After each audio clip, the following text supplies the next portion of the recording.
Now, Muslims across the country are celebrating Eid today. It marks the end of the month-long fasting of Ramadan.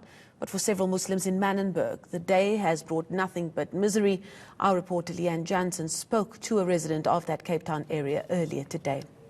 Manenberg was one of those areas severely impacted by last night's heavy downpours across Cape Town. We've seen City of Cape Town officials trying to unblock drains this morning as we headed into Manenberg. But I must also add that today is Eid, a day that marks the end of the month-long fasting period for Muslims, Ramadan.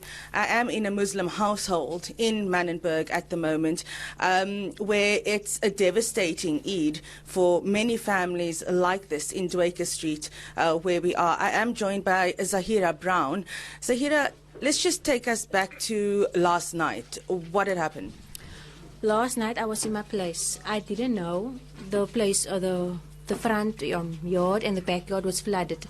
When I came out to see, because the lights was flickering due to the light box, then I came out and I saw the water running in. I came in and I saw the whole place was full of water, and I was devastated.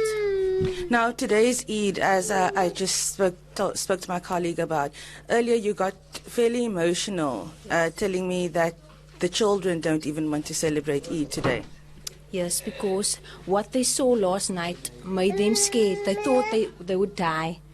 And today they feel like they don't have to wear clothes because of last night, and they don't have that religion power to celebrate Eid today due to last night. Now, also, Tuli, I must add that there is a real sense of community here. Neighbors have been sending warm bowls of food so that at least the children would have something to eat today. But I am also just going to walk through the house. There are still some remnants of that flood that took place here last night. The residents of this household told me that the water had come up as far as the bases of the bed. There's still a cushion over there that's completely swamped as well. I'm going to venture out back where Zahira Brown actually lives. She lives out back, and she was telling me earlier that she can't actually access her home.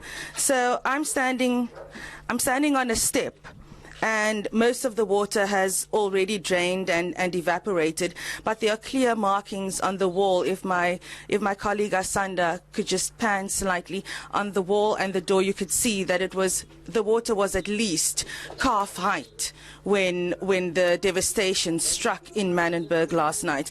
But for now, mopping up operations continue. The neighbor, there's a family right next door, another Muslim family, who was too devastated to go on camera this morning, also just mopping, trying to get the last water out of the house and make some kind of celebration out of Eid, a day synonymous with feasting and celebrations in the Muslim community.